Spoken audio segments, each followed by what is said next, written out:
Now let's move to the posterior one third of the dorsal surface, that is the pharyngeal part. So in the pharyngeal part, actually there is no papilla. Instead of the papilla, you can see there are aggregation of the large lymphoid follicles. You can see there are large lymphoid follicles. These are known as lingual tonsil. So in the posterior one third of the tongue, there is no papilla. There is presence of lingual tonsil. So what are the differences between the oral part and pharyngeal part? Oral part contains the papilla, but pharyngeal part contains it doesn't contain the papilla. Number 2, the pharyngeal part contains lymphoid follicles, that is known as lingual tonsil, but oral part there is no lymphoid follicles.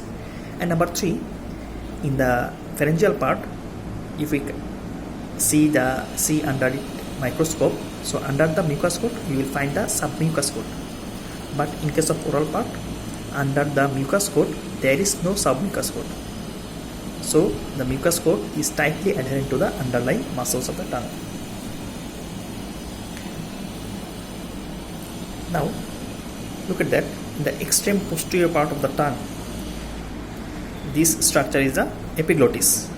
This epiglottis is adherent to the posterior one third of the tongue. This posterior one third of the tongue is also known as the base of the tongue. Now look at that. This is epiglottis, and epiglottis is connected with the tongue by 3 mucous folds. One is in the midline, that is known as median glossoepiglottic fold, and 2 on the laterally. These are the lateral glossoepiglottic fold. So 1 median glossoepiglottic fold and 2 lateral glossoepiglottic fold. By this epiglottic fold, epiglottis and tongue are connected with each other, and you can see 2 depression between this epiglottic fold. This is known as vallecula. This is known as vallecula. Now, what is the importance of the tongue? By seeing the tongue, we can have an idea if there is any anemia, jaundice or cyanosis. So actually this dorsal surface of the tongue, it become pale while the patient is suffering from anemia. So while during anemia, this dorsal surface will be the pale, and during jaundice you will see the ventral surface. During jaundice, the ventral surface will look like yellow discoloration. And the cyanosis, actually in the cyanosis, central cyanosis, the tip of the tongue will become blue. So the tongue is a mirror of finding any disease like anemia, jaundice and cyanosis.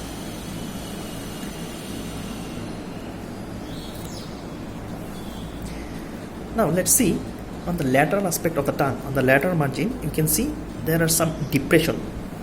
You can see there are some depressed impression. This impression is nothing but the impressions of the teeth.